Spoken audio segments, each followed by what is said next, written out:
जो हमारी एक कोशिश है कि देश भर में जो लोग एक नए भारत के निर्माण के लिए प्रतिबद्धता के साथ काम कर रहे हैं, उसी तरह की एक हस्ती से आज आपको मिलाएंगे जो युवा है, लेकिन इनके अनुभव की थाती इनके पास बहुत ही विशाल है, विराट है, और उसके नाते हम यकीनन कह सकते हैं कि आपका हर कदम आगे आने वाले समय में समाज के लिए बहुत ही उपयोगी होगा।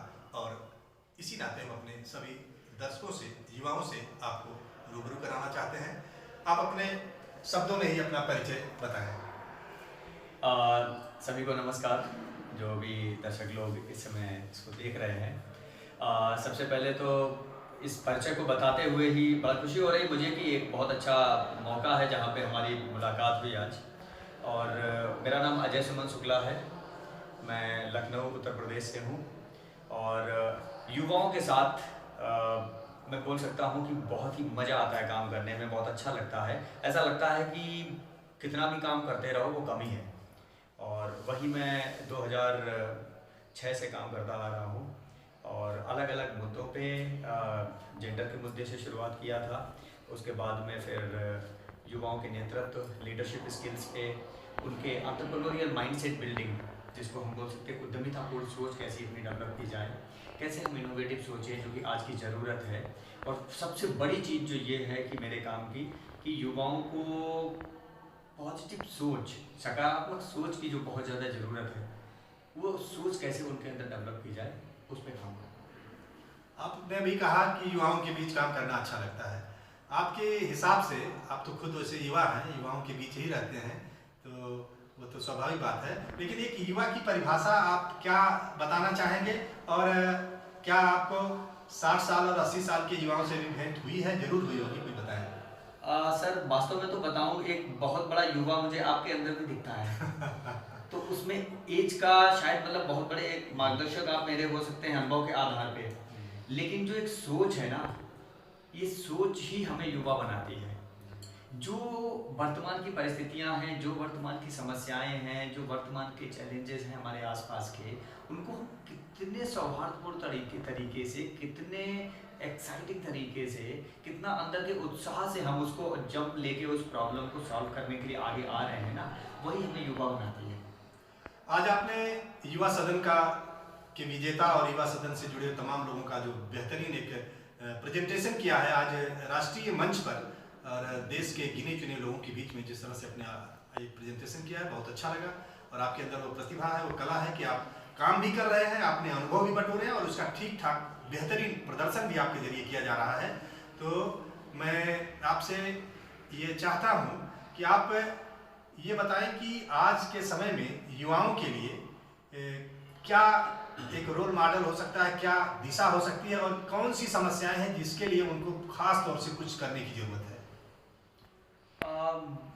देखिए, सबसे बड़ी चीज़ ये है कि युवाओं के लिए ज़्यादा फोकस रहेगा, क्योंकि युवा एक, वही हम बोलते हैं ना, हमारे देश का जो राष्ट्र का जो पिलर है वो युवाओं के ऊपर ही सुरक्षित है, और इसको युवा राष्ट्र भी हम मानते हैं, ठीक है। क्योंकि एक युवाओं की एक लंबी जनसंख्या है, लंबी जो हमारे सबसे ज़्यादा जो युवा जनसंख्या है हमारे भारत देश में। तो एक बहुत बड़ी चीज़ ये है कि देखिए, खुद को समझना, आपने जो प्रश्न पूछा बहुत ज़रूरी है कि क्या सबसे ज़्यादा ज़रूरी है। सबसे ज़्यादा ज़रूरी, जिस पे मैं हमेशा से जब से काम कर रहा हूँ युवाओं के साथ में, मेरा हमेशा एक सुझाव रहता है और निवेदन भी रहता है उनसे। क्योंकि युवा ऐसा होता है ना, जिसको कि आप अगर ज़्यादा सुझाव दोगे ना तो उसको नहीं आती समझ में, और आप अगर बहुत निवेदन भी करते हैं तब भी समझ नहीं आती। तो एक युवाओं के साथ काम करने का एक बहुत बड़ा तरीका जो मुझे लगा है, ये है कि एक उनको उत्साहपूर्ण माहौल कैसे दिया जाए। और सबसे बड़ा सजेशन जो आपने पूछा कि एक सुझाव, वैसे सुझाव मैं देने लायक नहीं हूँ अभी इस समय पे, बट जो मेरा अनुभव है उसके आधार पे यही है कि सबसे बड़ी चीज़ ये है कि खुद को समझो पहले कि हु एम आई। सेल्फ को जब तक नहीं समझोगे ना, ज़्यादातर जो क्या होता है, और शायद जो युवा लोग अगर इसको सुन रहे होंगे, जो इसको देख रहे हैं हमारे इस कार्यक्रम को, अगर वो अपने अंदर झांक के देखेंगे, आप अपनी पिछली 1 महीने की गलतियों को देख लीजिए, आपने जो भी गलती की हो, और सबको पता होता है हमने गलती कोई ना कोई तो की होती है, और उस गलती में जो हमारा रिएक्शन होता है अगले व्यक्ति के लिए उस परिस्थिति में, उस रिएक्शन में पता चल जाता है कि हम अपनी को स्वीकार कर रहे हैं या फिर किसी दूसरे के ऊपर अपनी चीज़ों को, अपनी भड़ास को, अपने गुस्से को निकाल रहे हैं, या दूसरे को दोषी बना रहे हैं। तो सबसे ज़रूरी ये है कि खुद को समझना, ठीक है, खुद की कमियों को समझना और खुद की गलतियों को समझना। अगर कोई परिस्थिति या कोई भी इंसिडेंट हो जाता है, और अगर हम जितना अच्छे अपने को समझ लेते हैं ना, मुझे लगता है उतनी ज़िंदगी आसान हो जाती है। तो अपने को हम कम समझने की कोशिश करते हैं, हम दूसरे को समझने की ज़्यादा कोशिश करते हैं, दूसरों की ज़्यादा बात करते हैं। और क्यों नहीं हम तो अपने को समझ पाते हैं? क्योंकि हमारा इंटरेस्ट अपने में रहा ही नहीं होता है। हम हमेशा दूसरे में क्या हो रहा है, हमारा पूरा मीडिया भरा पड़ा हुआ है। तो वही सबसे बड़ी जो मुझे लग रहा है कि आज की जो एक बहुत बड़ी ज़रूरत है कि स्वयं को पहचानना। जब स्वयं को पहचान जाएंगे ना, हम अपने आप से उन स्वयं के पहचानने की प्रक्रिया में कमियों को पूरा करना शुरू कर देंगे। आपने बड़ी गंभीर बात की है। अपने मन का अध्ययन ठीक से कर लेना, तो मानव मन हमारा भी, हम भी मानव हैं, और एक मानव पर हमने अध्ययन किया तो दूसरे मानव पर भी हम कुछ कर सकते हैं। एक गांव में हमने कुछ खास किया तो दूसरे गांव में भी उसका हम प्रयोग बढ़ा सकते हैं।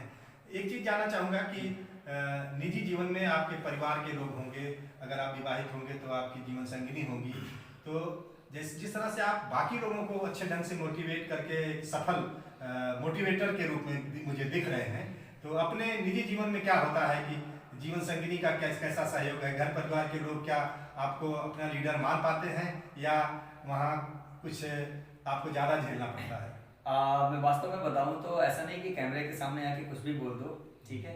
और चूंकि व्यक्तिगत जीवन जो होता है ना, हर आदमी का जो अपना खुद की पर्सनल लाइफ जिसको हम बोलते हैं ना, सो कॉल्ड पर्सनल लाइफ, और एक होती है हमारी सोशल लाइफ, ठीक है। और ज़्यादातर दोनों में अंतर बहुत होता है। जब भी हम किसी के यहाँ पे, तो एक तो मतलब एक जो सार्वभौमिक सत्य है, और जिसको अगर मैं बताऊंगा कि किसी भी इंसान को अगर समझना है तो उसके साथ बस हमें एक रात रुकना पड़ेगा। एक रात अगर हम किसी के घर में जाके उसके घर में रुकते हैं तो हमें बहुत कुछ पता चल जाता है कि जो बाहर की जो उसकी ज़िंदगी है और अंदर की ज़िंदगी में क्या गैप है, क्या अच्छाइयाँ हैं, और क्या वो बाहर बोलता है वो कितनी सच्चाई है। दूसरी बात रही मेरी और मेरे ऊपर में, जो आपने बोला कि क्या आप उसी तरीके से उत्साहित कर पाते हैं, उसी तरीके से आपको जिस तरीके से बाहर के लोग जुड़े रहते हैं, युवा लोग सम्मान देते हैं, तो शायद मैं उसमें अपने को बहुत कमज़ोर पाता हूँ। मैं बिल्कुल आपको सच्चाई से बता रहा हूँ, क्योंकि हम जितना अच्छा और जितना अच्छे तरीके से एक नए माहौल में अपने आप को सहज पाता हूँ, बता पाना, समझा पाना, कई परिस्थितियाँ ऐसी होती हैं कि जिनमें कि आपको क्योंकि होता क्या है ना कि जो सबसे करीबी रिश्ते होते हैं ना, इन रिश्तों को हमको बहुत ही बना के चलना पड़ता है, क्योंकि एक एक कड़ी जो होती है ना वो बहुत महत्वपूर्ण होती है। और यहाँ पे कई बार ऐसा होता है ना कि जो मोटिवेशन आप बाहर वाले को देते हो, कुछ तो क्षणिक मोटिवेशन होते हैं। कोई आया, कोई आपको दुखी लगा और आपने उसको कोई भी कहानी बता दी और आपने उसको कर दिया, लेकिन वो कहानी आप अपने खुद के जो हमारे क्लोज के रिलेशन है वहाँ नहीं दे सकते। तो एक तो चीज़ ये हो गई कि जैसे मेरी पत्नी है और मैं हूँ, एक बेटा है 3 साल का, जो व्यक्तिगत लाइफ में हम 3 लोग जो हमेशा साथ रहते हैं, माँ भी है, भाई भी है, सारे लोग हैं।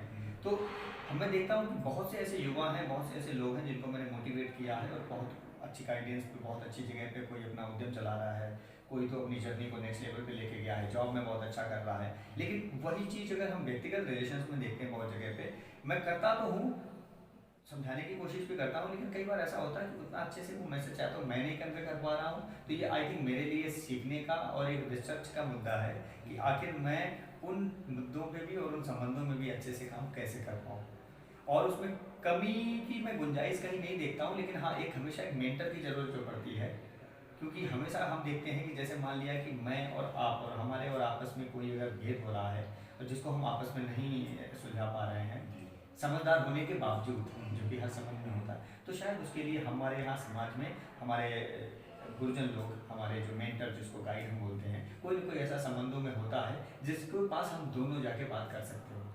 और वही मुझे लग रहा है कि जो नज़दीकी रिश्तों में बहुत ज़्यादा कारगर साबित होता है। निश्चित रूप से आपने ईमानदारी से अपनी बात को रखा, और आपका जो जिस तरह से आपने इतने अधिक अनुभव भी बटोरे हैं, देश के विभिन्न हिस्सों में आपने काम किया है, विभिन्न क्षेत्रों में काम किया है, और विभिन्न कार्यों के भी अनुभव हैं, इससे लगता है कई बार कुदरत आदमी को भविष्य के लिए किस तरह से तैयार करना चाहती है, बहुत बार समझ में नहीं आता है, और बाद में समझ में आता है कि ये भूमिका हमारे लिए निर्धारित थी, और उसके साथ हमारे तमाम पॉइंट प्लस जुड़ते गए।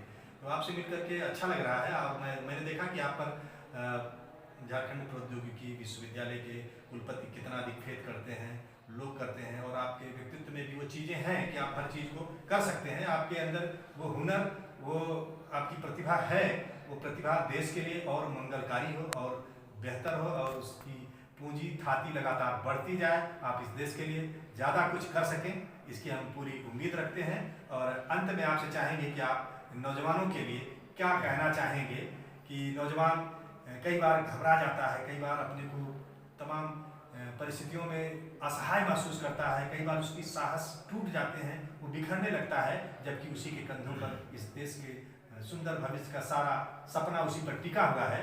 तो एक नौजवान को, चाहे वह युवा हो चाहे युवती हो, उन्हीं के बल पर हमारा अगला राष्ट्र सामने आएगा, तो उनके लिए आप क्या कहना चाहेंगे? एक जो अगेन फिर से मैं चाहूँगा कि जो अनुभव मेरा रहा है युवाओं के साथ काम करने में, और ज़्यादातर मेरा अनुभव रहा है, एक तो हमारे यहाँ की सबसे बड़ी संस्थाएं जो आईआईटी होती हैं, आईआईएम के साथ तो काम नहीं किया है, आईआईटीज़ में भी युवाओं के साथ काम किया मैंने, और उसके अलावा उसके नीचे की संस्थाएं जो कि गांव लेवल तक में जो हमारे यहाँ degree college, inter college, 12th तक के जो हैं कॉलेज, उनके साथ काम किया है। सबसे ज़रूरी क्या होता है कि आज के दौर में क्या है सर, मैं बताऊँ कि हम लोग ही बहुत बड़े दोषी हैं, क्योंकि जो माहौल जिसको हम बोलते हैं ना, संगत ही गुण देत है, संगत ही आई थिंक ले जात, या संगत ही, जो संगत की जो बहुत बड़ी जो होता है ना, कंपनी जो हमारी होती है ना, उसका बहुत बड़ा प्रभाव पड़ता है। और हमारे आसपास के जो गांव हैं, कस्बे हैं, शहर हैं, आप देखिए कहाँ पे जगह है जहाँ पे युवा सच में अपने अंदर की बात को रख पाएगा। कोई तो ऐसा दोस्त नहीं होता है, कोई तो ऐसे रिलेशन नहीं होते हैं। एक बार अगर जो बहुत बड़ी चीज़ होती है, मैं उसको ओपन माइक में बोलता हूँ, सेक्सुअल असॉल्ट के जो केस होते हैं, ठीक है, उन केसेस के बारे में एक छोटा सा मतलब कोई पिंच कर देता है, कोई देखता है बुरी नज़र से, कितने लोग सहज महसूस करते हैं, चाहे वो पुरुष हो या महिला हो, सबके साथ होता है कि किसी को बता पाए, वो अंदर ही अंदर उन चीज़ों को रख के, और उसका पूरा दिन खराब हो जाता है। ऐसे बहुत से मुद्दे हैं कि मान लिया जो आज का युवा है जिसने थोड़ी पढ़ाई की है, बहुत अच्छी नहीं कर पाया, जॉब नहीं लगती है, उसके अंदर में क्या ग्लानि होती है, ठीक है। तो सबसे बड़ी चीज़ ये है कि एक्चुअली अपने आप के नेतृत्व क्षमता का विकास, मैं अभी भी निवेदन करूंगा और सजेशन दूंगा युवाओं को कि जो 12th के बाद का जो 3 साल का टाइम होता है, और उस 3 साल में अगर आपको कॉलेज में जाने का मौका मिल रहा है, आप बहुत बड़े भाग्यशाली हो, क्योंकि हर किसी को मौका वो नहीं मिलता है। कॉलेज के टाइम का जो भाग्यशाली मौका है आपका, उस मौके में पढ़ाई तो अगर आपका कॉलेज बहुत अच्छा है, बहुत अच्छी चीज़ है, पढ़ाई ठीक है, लेकिन पढ़ाई के माध्यम से आपको बहुत कुछ करने का मौका मिलता है। हमारे हाथ में एनसीसी करने का होता है, एनएसएस करने का होता है, स्काउट गाइड होता है, या इतनी कंपटीशन होती हैं, ज़्यादा से ज़्यादा चीज़ों में शामिल होना, क्योंकि सिर्फ एक डिग्री लेके टॉपर तो 3 ही बनते हैं ना कॉलेज में, उन 3 टॉपर का भी कितना भला होता है हमको ही पता होता है, वो भी सक्सेसफुल नहीं होते हैं, क्योंकि टॉपर बनना ही लाइफ का गोल तो नहीं होता है ना, टॉपर बनने से कुछ नहीं होता है, ठीक है। तो सबसे बड़ी चीज़ है कि अपने व्यक्तित्व का विकास करें, और व्यक्तित्व के विकास में शामिल है कि सबसे पहले खुद को समझना, जो मैंने पहले बोला था, उसके बाद में क्या होता है, दूसरों को समझना। दूसरों को समझने का मेरा मतलब है, ज़रूरी नहीं है कि जो मेरे माँ बाप और चाचा और रिलेशन में अच्छे लग रहे हैं, मेरे गांव के लोग हैं, अगर मैं उनका सम्मान करता हूँ तो पूरे पूरे पूरे शहर में, पूरे गांव में, जहाँ भी मैं जाता हूँ, जिसको नहीं भी जाता हूँ, अगर मेरे से बड़ा है तो मुझे सम्मान करना है उसका। जब आप आपको सम्मान देंगे तो सम्मान मिलेगा, लेकिन उल्टा होता है, युवा सम्मान एक्सपेक्ट करता है, लेकिन देने के लिए उसको सहज नहीं होता है। सबसे पहले कुछ भी अगर हो जाता है एक बार, तो वो हमेशा आंखें मतलब निकाल के बात करेगा, हमेशा उसको गुस्सा पहले आएगा। ये गुस्सा कहाँ से सीखा, मुझे ये पहले मतलब समझने की ज़रूरत है। सारे युवा लोग जो आज देख रहे होंगे, या मतलब जो भी इसको देख रहा है, हमको क्यों गुस्सा ही सबसे पहले आता है? तो बहुत अच्छी चीज़ मुझे मतलब फॉरेन कल्चर की बहुत, मतलब ऐसा नहीं मैं बड़ा ही कर रहा हूँ, यहाँ पे हमारा कल्चर बहुत अच्छा है, सबसे अच्छा है, लेकिन फिर भी कुछ भी थोड़ा सा हो जाता है, आई एम सॉरी। हम कितनी बार बोलते हैं माफ़ करना, हम हमेशा यही बोलते हैं कि तूने छू कैसे दिया मुझे। तो सबसे बड़ी चीज़ ये है कि खुद को समझना, और बहुत ज़रूरी है रिस्पेक्ट करना। एक बहुत बड़ी जीवन की जो वैल्यू है कि सम्मान करो, और सम्मान अपने आप आपको मिलेगा, ठीक है, कोई भी परिस्थिति हो। और धैर्य को बनाए रखना, क्योंकि बहुत से हमारे जीवन के जो इंसिडेंट्स, छोटे छोटे जो गलतियाँ हो जाती हैं हमसे, कि हम धैर्य नहीं रखते हैं, हम कुछ भी बोलते हैं और चीज़ें बढ़ जाती हैं। तो कुछ समय अगर हमने बोलता ना कि अगर उस समय की परिस्थिति को हमने टाल दिया कुछ समय के लिए, टालने का मतलब है कि धैर्य को रखना। आप अगर धैर्य रखेंगे, किसी ने थोड़ा सा गलत भी बोला है, थोड़ी देर बाद हर किसी को रियलाइज होता है कि उसने गलत किया है, ठीक है। तो यही कुछ 2 चीज़ें होंगी, एक तो हो गया रिस्पेक्ट करना, दूसरा हो गया धैर्य करना, और एक तीसरा मैंने सबसे पहले बताया था कि खुद को समझना, और खुद की जो लीडरशिप स्किल्स हैं, अपने अंदर की नेतृत्व क्षमता, क्योंकि नेतृत्व क्षमता का सबसे बड़ा फायदा होगा हमारे यहाँ 2 तरीके से। अभी आप देखते होंगे कि कंपनियों में रिसेशन चलता है। अभी कोविड में बहुत लोग जॉब से निकाले गए, बहुत लोगों की सैलरी कम हो गई, ठीक है। और उसके बावजूद भी क्या होता है, अगर आपके अंदर नेतृत्व क्षमता, ऐसा तो नहीं कि सारे लोग निकाल दिए गए होंगे, कुछ लोग तो रखे गए कंपनी में। तो कुछ लोग तो रखे गए व्यवहार की वजह से, काम की वजह से, कुछ लोग रखे जाते हैं उनकी नेतृत्व क्षमता की वजह से, क्योंकि उनका अल्टरनेट नहीं होता है, ठीक है। डिग्री वालों का टॉपर्स का अल्टरनेट मिल जाएगा, लेकिन नेतृत्व क्षमता जिसकी बहुत अच्छी है, जिसके वैल्यू सिस्टम बहुत अच्छे हैं, ऐसे युवा समाज में कमी है। बिगड़े हुए लोग मिल जाएंगे, अगर सीधी भाषा में बोलूँ, बिगड़े हुए लोग बहुत मिल जाएंगे, ठीक है। लेकिन अच्छे लोगों को हमको शायद दिन में भी टॉर्च जला के ढूंढना पड़ेगा। अच्छे लोग हमारे समाज में नहीं मिलते हैं। अच्छे लोगों का मतलब है जो वैल्यूज़ को मानते हों और वैल्यूज़ में बिलीव करके और वैल्यूज़ को जीते हों। मूल्य, तो मूल्य आधारित जो हमारी सीख और समझ और शिक्षा है, उस पर हमको आगे बढ़ना होगा। आपका जो नाम है उसमें अजय और सुमन, ये सुमन मुझे लगता है कि आपको किसी को आपने अपने नाम में स्थान दिया, इतना ऊंचा स्थान, तो वो शख्सियत कौन हो सकती है, क्या है, कौन? जी, तो वास्तव में मेरा अजय कुमार शुक्ला नाम है। और हमारे चूँकि उत्तर प्रदेश से हूँ, तो हम ज़्यादातर हमारे गांव में कुमार तो लगाते ही हैं, ठीक है। तो मैं कर्नाटक में जो 7 साल रहा हूँ, 2008 से 2015 तक, एक विद्यार्थी के रूप में वहाँ पर गया था। स्कॉलरशिप मिली थी मुझे सामाजिक उद्यमिता की, और उसी संस्था में मुझे काम करने का फिर मौका मिल गया स्टूडेंट से, और वहीं मैनेजर बना, और मैनेजर से मैं डायरेक्टर तक पहुँचा। तो मतलब 30-32 साल की उम्र में एक अंतर्राष्ट्रीय संस्था या राष्ट्रीय स्तर की और अंतर्राष्ट्रीय स्तर की संस्था का डायरेक्टर बनना, पूरे सेंटर को हेड करना, तो बड़ा भाग्यशाली मानता हूँ अपने आप को। और अपनी बाजुओं पर बड़ा विश्वास है मुझे कि जो अपने हमारा खुद के जो बाजुएँ हैं, बाजुओं का मतलब है कि हमारा खुद का धैर्य, आत्मविश्वास है। तो जो आपने नाम वाली चीज़ जो पूछी सर, ये जो नाम मेरा मुझे ना, इसने बहुत बड़ी पहचान दी है और बहुत बड़ा इससे मुझे साहस मिलता है। क्योंकि अजय तो मेरा नाम है जो कि रखा गया है, शुक्ला जो लास्ट में लगाते हैं सरनेम है, जो कि हमारा परंपरा के माध्यम से हमको मिलता है। बीच का जो नाम है ये अजय सुमन जो नाम है, वो मेरी माँ का नाम है। और क्यों मैंने उसको बीच में ऐड किया है, कुमार की जगह पे लगाया है, क्योंकि अजय सुमन शुक्ला हर जगह रहता है नाम मेरा। बहुत बड़ा इसके अलावा एक क्रांतिकारी काम किया, और इसके लिए मैं आपका बहुत बहुत साधुवाद करता हूँ कि माँ को जिस तरह से आपने स्थान दिया है, पिता को स्थान देते हुए तो मैंने देखा है, लेकिन माँ के लिए आपने जो काम किया है वो बहुत ही काबिल तारीफ। जी जी जी, क्योंकि मैं साउथ में गया तो देखा मैंने हर कोई अपने पिता का नाम ही वहाँ पे लगा रहा है, और वहाँ तो मैंडेटरी है। इनफैक्ट मैंने बैंक में जब अकाउंट भी खुलवाया तो मेरे नाम में बाय डिफॉल्ट उन्होंने मेरे पिताजी का नाम ऐड कर दिया। मैंने पूछा भी ऐसा क्यों, बोला कि नहीं सर, यहाँ तो यही चलता, परंपरा यही है। तो जो सुमन माँ को एक सम्मान देने के लिए, दूसरा ये भी है कि बचपन से मेरी माँ ने मुझे, माँ और बाप दोनों के जो मुझे पालन पोषण किया है, एक बाप का भी रोल उन्होंने पूरा किया है और माँ का रोल तो किया ही किया है। पिताजी हाँ, जब मैं 1 साल का ही था तो मैंने शायद उनको बचपन में 1 साल की उम्र में देखा होगा, बट पिछले हाँ लगभग 36 साल 35 साल हो चुके हैं। तो जब से मतलब कभी साथ नहीं मिला है, तो मैं मतलब ऐसा नहीं मानता हूँ कि मैं दुर्भाग्यशाली हूँ या मतलब ऐसा नहीं, लेकिन ये मानता हूँ कि हाँ, कोई चीज़ मुझे नहीं मिली तो कभी मुझे फील नहीं हुआ कि आखिर पिता का रोल का कहीं कमी है। मुझे बहुत बड़ा हो गया तब मुझे लगा, क्योंकि गांव में कहीं भी जाता हूँ पूरे एरिया में, तो हमेशा ये होता सुमन का बेटा, और ये चीज़ मुझे बड़ा इंस्पायर कर दी थी कि मतलब लोगों को हाँ, रमेश का बेटा और रामलाल का बेटा, श्यामलाल का बेटी, लेकिन मैं कहीं भी जाता था तो माँ के नाम से अच्छा सुमन के बेटे हो गया। तो बस वही एक नाम को मैंने ऐड किया अपने उसमें, और बड़ा अच्छा लगता है कि जब कोई बड़ी जगह पे, जैसे यहाँ पे हम झारखंड जो तकनीकी विश्वविद्यालय में झारखंड में यहाँ पे आए हुए हैं रांची में, वहाँ भी जब नाम स्टेज पे बुलाया जाता है तो एक अच्छा लगता है कि सम्मान के साथ में जो मुझे सम्मान मिल रहा है उसका एक छोटा सा हिस्सा मेरी माँ को भी तुरंत चला जाता है, तो वो बड़ा अच्छा लगता है मुझे। इस नाम में छिपी है कहानी आपके माँ के स्नेह की, प्यार की, दुलार की। और सुमन का अर्थ मुझसे पूछा जाए तो उसका अर्थ होगा सुंदर मन, और वह आपको विरासत में मिला है। आपकी माँ का भी सुंदर मन है, और सुमन का मतलब फूल से भी होता है, लेकिन उससे बड़ा अर्थ है कि सुंदर मन, और सुंदर मन आपको कुदरत ने बख्शा है, माँ के संस्कार में दिया है। आपका यह सुंदर मन, सुंदर मानसिकता और हमारे पूरे राष्ट्र और समाज जीवन को प्रभावित करे, सही दिशा दे, उसके लिए मंगल हो।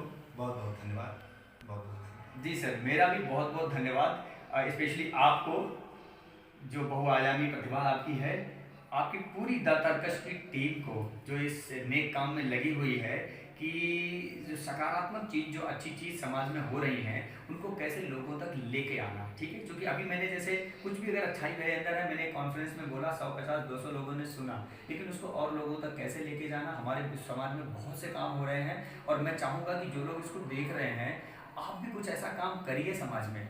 हमारे यहाँ पे अगर आसपास देखोगे बहुत समस्याएं हैं, छोटी छोटी बहुत सी समस्याएं हैं, जिसमें हमें प्रधानमंत्री, मुख्यमंत्री और हमारे बड़े बड़े नेता नहीं चाहिए। हमें नहीं चाहिए डीएम और एसपी, हमको चाहिए छोटे छोटे नेता। और वो छोटे छोटे नेता का मतलब पॉलिटिकल नेता नहीं, हमें लोकल वाले, असली वाले युवा नेता चाहिए, जो कि छोटी समस्याओं को पकड़ के और छोटी समस्याओं को सॉल्व करें। और आप तुरंत देखेंगे, आप न्यूज़पेपर में छपेंगे, आपकी फ़ोटो छपेगी, और आपको तर्कश जैसे जितने भी लोग जो अच्छे लोगों को आगे बढ़ा रहे हैं ना, कोई ना कोई ज़रूर आएगा और आपको भी शूट करेगा। और हम सारे लोगों के अंदर में एक हीरो जो छुपा रहता है, उस हीरो को जिंदा करना है। आपने बहुत अच्छा कहा। और आपके आजमगढ़ के साथी राजदेव चतुर्वेदी और जौनपुर के साथी जंग बहादुर जी, वो भी शायद आपको चैनल पर देख पाएंगे और आपकी इस जिंदा दिली से वो भी रूबरू हो पाएंगे। और हमें ज़रूरत है आप जैसे हीरो की, और इस प्रयास के जरिए हमें हजारों हीरो पैदा करना है जो इस देश के नवनिर्माता बनेंगे। जी जी जी सर, धन्यवाद।